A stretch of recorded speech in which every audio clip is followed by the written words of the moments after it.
సంతానలేమి సమస్యకు చక్కటి పరిష్కారం చూపిస్తున్న Ria fertility test tube baby centre CN hospital Kurnool. SP గారి ఆదేశాలపైన నేను మా సిఐలు మా ఎస్ఐస్ మా సిబ్బంది అందరూ కూడా 24 గంటల నుంచి భారీగా కురుస్తున్న వర్షానికి చాలా చోట్ల చెట్లు పడిపోయినాయి.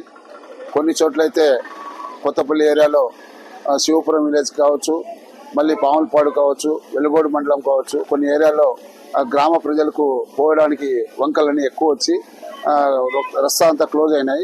అక్కడ కూడా మేము ప్రాపర్గా బందోబస్తు పెడుతూ ప్రజలందరినీ బాగా అలర్ట్గా ఉండాలని, అట్లే ఈ మట్టి మిద్దెల్లో ఎటువంటి పరిస్థితుల్లో ఉండకూడదని, ఎందుకంటే మట్టి మిద్దెలు చాలా పడిపోతున్నాయి కాబట్టి అక్కడ కూడా ప్రజలందరికీ అలర్ట్ చేస్తున్నాము. ఎవరు కూడా మట్టి మిద్దెలో ఉండే వాళ్ళంతా ఉండకుండా ఎక్కడైనా మన స్కూల్ కావచ్చు, లేకుంటే మన భవనాలు గవర్నమెంట్ సంబంధించిన భవనాల్లో ఉండేదానికి ఏర్పాటు చేస్తున్నాము. మా సిబ్బంది ద్వారా అందరికీ సమాచారం తెలియజేస్తున్నాము.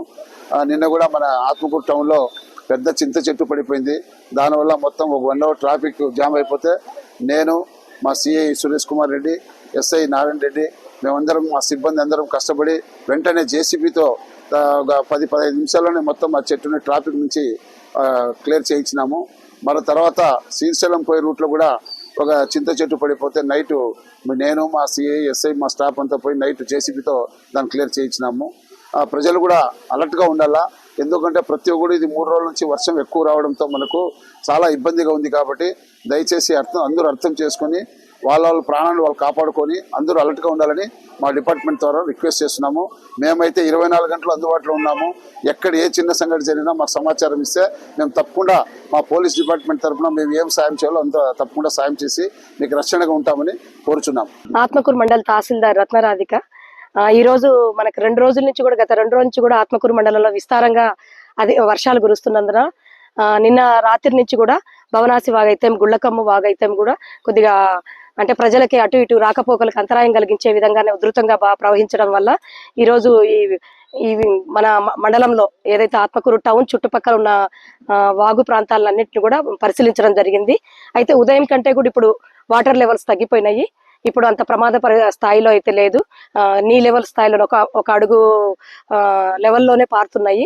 ఇక్కడ మనం గ్రామ తలారులు, గ్రామ విఆర్ఓలు, అలానే రెవెన్యూ సిబ్బందితో పాటు మన పోలీస్ సిబ్బంది కూడా ఇక్కడ ఎల్లవేళలా కూడా రాత్రి నుంచి కూడా ఇక్కడే ఉండేసి ప్రజల్ని వాగు దాటకుండా అప్రమత్తం చేస్తున్నారు.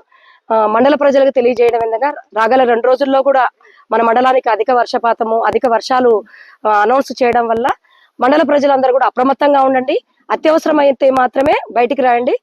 ఏదన్నా సహాయ సహకారాలు ఏదన్నా ఇళ్లలోకి, ఇప్పుడు ఏకలవ్య నగర్ లో కొన్ని ఇళ్లలోకి నీళ్లు వచ్చినట్లు తెలిసి మేము వాళ్ళకు కూడా భోజనం ఏర్పాటు చేస్తున్నాము. ఏదైనా అత్యవసర వైద్య ఆరోగ్యానికి సంబంధించి తప్పితే బయటికి 2 రోజులు కూడా రాకపోవడము ఉత్తమం అని చెప్పేసి మా శాఖ నుంచి కూడా ప్రజల్ని కోరుతున్నాము. దీనికి ప్రజలందరూ సహకరించి ఈ 2 రోజులు కూడా జాగ్రత్తలు పాటించవలసిందిగా, ఈ వాగులు దాటకుండా, అలానే పిల్లల్ని కరెంటు స్తంభాలు ఇవన్నీ ఉన్నాయి కూడా ఎలక్ట్రిసిటీ వల్ల కూడా ఇప్పుడు ఎందుకంటే ఏదన్నా షాకులు అవి వచ్చే అవకాశాలు ఉన్నాయి. అలానే ఇళ్ల ముందర నీళ్లు ఆగిన చోట కానీ పాములు అవి తిరుగుతుంటాయి కాబట్టి పిల్లల్ని కూడా బయటికి రానికుండా జాగ్రత్తగా ఉండాలని కోరుకుంటూ మండల ప్రజలందరూ కూడా ఈ 2 రోజులు మాకు సహకరించవలసిందిగా కోరడమైంది. అందరికీ నమస్కారం. నా పేరు షేక్ షాహిర్ బాషా, ఇన్ఛార్జ్ మున్సిపల్ అసిస్టెంట్ ఇంజనీర్ని. ఆత్మకూరు పట్టణ ప్రజలు తెలియడమనగా గత 24 గంటలుగా ఒక భారీ వర్షాల వలన మన ఆత్మకూరు కొన్ని ప్రాంతాలు జలమైనాయి. గరీబ్ నగర్, ఇందిరానగర్, సాయిబాబా నగర్, రహమత్ నగర్, ఈ పలు ఏరియాల్లో లోతట్టైన ప్రాంతాల్లో మా మున్సిపల్ సిబ్బంది ఏరియా వాళ్ళకి ఇన్ఛార్జ్ చేసినాము. వాళ్ళు తిరుగుతున్నారు. మీకు ఏమన్నా సమస్యలు ఉన్నా వాళ్ళు చేస్తారు. మనకు వాటర్ లైనింగ్ కూడా మేము జేసీబీ పెట్టి ఎక్కడెక్కడ లోతట్టు ప్రాంతాల్లో ఉన్న వాటి తరలింపు చేస్తున్నాము. మీకు 24 అవర్స్ కూడా మేము కాల్ సెంటర్ మున్సిపల్ సిబ్బందితో కాల్ సెంటర్ పెట్టినాము. మీకు ఏమన్నా సమస్యలు ఉన్నా దానికి కాల్ చేయొచ్చు. మరియు మన మంచినీటిని వేడి చేసి తాగవలసిందిగా కోరడమైనది. ఇంకోటి, ఇక్కడెక్కడ వాటర్ ఎక్కడైనా మన సచివాలయ సిబ్బంది మరియు మున్సిపల్ సిబ్బంది ఆయా లోతట్టు ప్రాంతాలకు సంబంధించిన ఆయా వాళ్ళకి ఇన్ఛార్జ్లుగా నియమించినాము. వాళ్ళు ఎక్కడెక్కడ ఉన్నారో వాళ్ళకి మీకు అందుబాటులో ఉంటారు. ప్రతి వాళ్ళ ఏమైనా ప్రాబ్లం ఉన్నా కూడా మనకు కాల్ సెంటర్ ఫోన్ చేసి వాళ్ళకి సంప్రదించడం కోరడమైనది.